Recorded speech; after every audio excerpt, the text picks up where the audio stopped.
Bo día a todos e a todas, o meu nome é Paula Vázquez Álvarez e hoxe na miña exposición oral vou falar sobre unha das voces esenciais das letras galegas na segunda metade do século XX. Refírome nada máis e nada menos que a Luz Pozo Garza.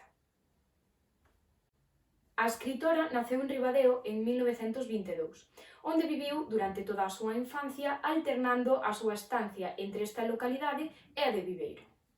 Esta criouse no seo dunha familia de clase media de ascendencia galega nobre. Dúas mulleres tiveron importancia decisiva na súa formación. Por unha banda, a súa tía paterna, que a iniciou no coñecemento do galego e da súa tradición literaria oral, e por outra banda, a súa nai. Unha muller cunha formación moi superior á común da época, que alimentou nela o amor á poesía e outras artes, en particular a música e o debuxo. Tamén sería ela quen animou a cursar os estudos de piano e de solfexo. Na súa casa sempre houbo un ambiente que impulsou a interesarse pola literatura. Ela mesma recordaba en varias entrevistas que na súa casa líase todos os días e libros moi diversos. Tamén recordaba con simpatía unha anécdota que era que seus pais facían como unha especie de regueifas para demostrar quen dos dous sabía máis poemas de Rosalía de Castro. Ao estalar a Guerra Civil, o pai de Luz Pozo foi encarcerado por pertencer á esquerda republicana, o que decidiu o traslado da familia a Lugo, onde este estaba encarcerado. A pegada da guerra no ánimo da escritora foi moi profundo, marcado pola prisión do pai e o falecemento do seu único irmán, Gonzalo, que morreu na fronte de Jaca no ano 1939. En 1938, ao ser liberado o pai, a familia trasladaríase a vivir a Marrocos, a excepción do fillo que loitaba no fronte. Ao finalizar a guerra, estes regresarían a Viveiro. En 1944, Luz Pozo contraeu matrimonio con Francisco Vázquez, o propietario da academia onde ela estudiaba o bacharelato. Máis tarde culminaría os estudos de maxisterio e posteriormente os de filoloxía románica. En 1946, Luz comeza unha relación epistolar co tamén poeta Eduardo Moreiras, con quen viviu unha relación amorosa que só en 1980 puido formalizarse. Esa relación clandestina de máis de 30 anos deixaría unha profunda pegada na obra dos dous autores. O seu labor editorial comezou coa revista Nordés, revista de poesía crítica que nunha primeira andaina codirixiu con Tomás Barros. Na segunda etapa dirixiu en solitario desde Vigo 22 números máis de Nordés. Mantiña agora as liñas proxectadas orixinariamente, dar a coñecer a poesía galego-portuguesa da época, proporcionar unhas plataformas aos novos poetas e dar a coñecer as últimas producións do ensaio e narración breve en galego.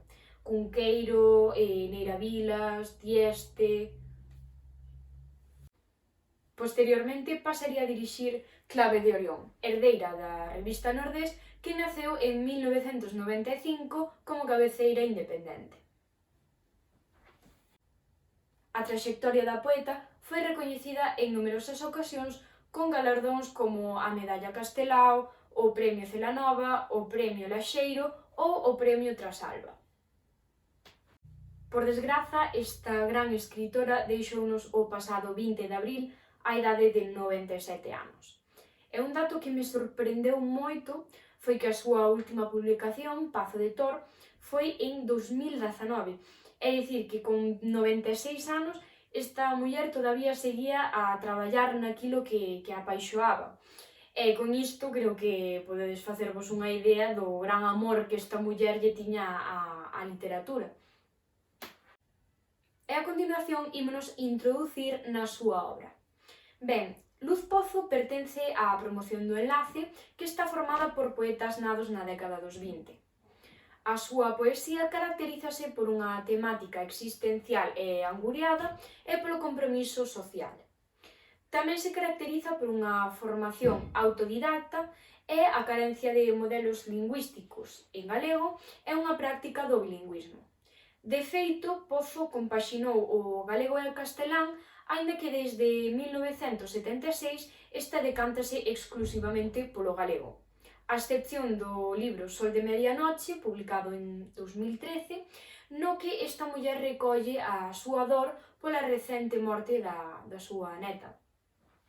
Mais, tendo en conta a asignatura na que estamos, ímonos centrar exclusivamente na súa obra en galego.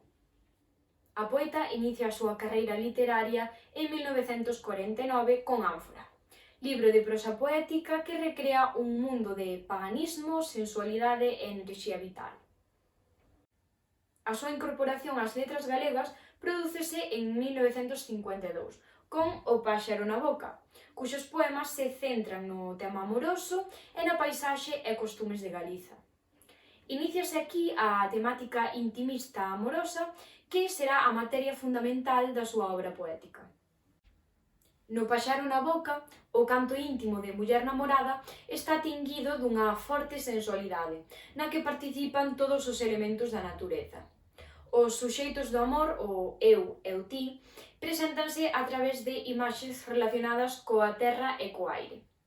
O eu femenino identifícase cos elementos da natureza, como as árbores, as silvas, as xestas, e o ti masculino aparece definido polas súas actuacións, como podemos observar nos versos seguintes.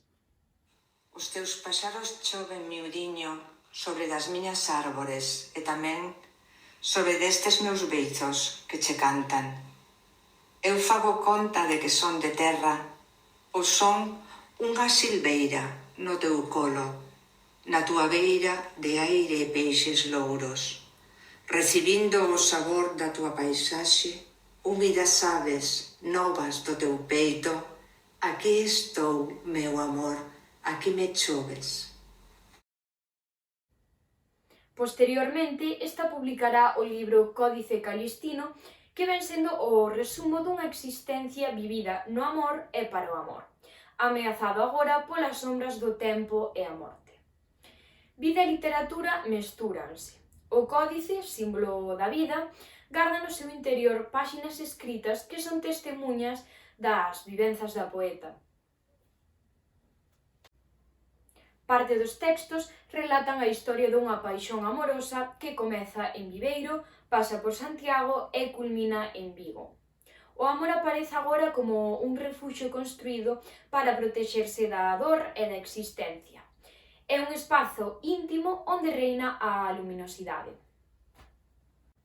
En realidade, Luz Pozo estaba poetizando a súa relación co tamén escritor Eduardo Moreiras, que, como ben dixen antes, foi o seu segundo marido, con quen compartiu máis de 30 anos de amores encubertos. Eduardo foi sempre o referente obxectivo de toda a súa poética amorosa, ben de forma encuberta nos seus primeiros libros e despois xa claramente a partir do seu casamento.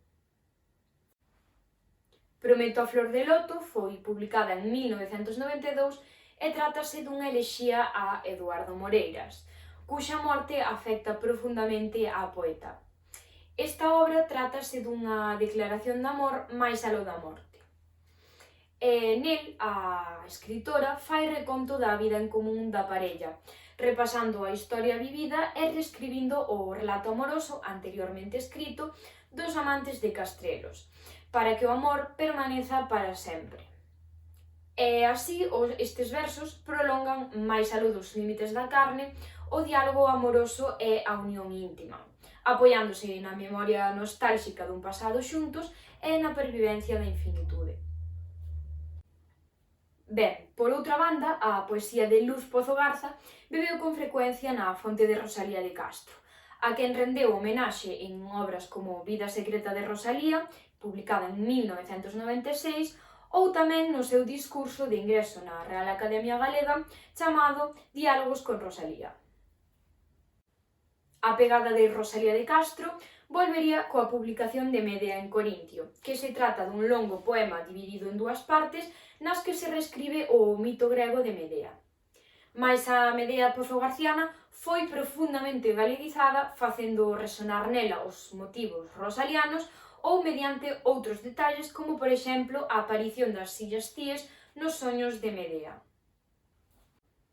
Froito das tempadas que Pozo pasa en Irlanda, xa que alí é onde reside a súa filla, nace As arpas de Iguerdon, que é un poemario no que Luz Pozo canta a Irlanda buscando os vínculos entre unha Irlanda poética, mitolóxica e real e unha Galicia á vez propia e universal.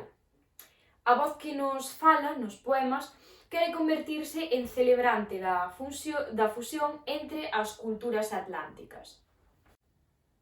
Outro libro publicado posteriormente ás arpas de Iguerdon é As bodas palatinas, publicado en 2005, onde se volve unha vez máis á fábula do amor pozogarciano, introducindo o novo tema das bodas e retomando o vello tema obsesivo da pervivencia do amor eterno. E xa por último temos De ter o día cunha flor, publicado en 2009, Rosa Tántrica en 2016 e a súa última publicación, como xa vos mencionei anteriormente, Pazo de Tor en 2019.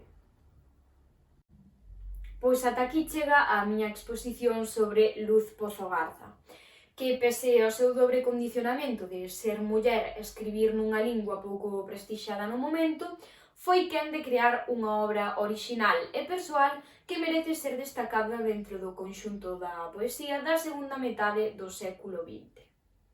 Ben, moitas grazas pola vosa atención e espero que esta exposición fose do voso agrado.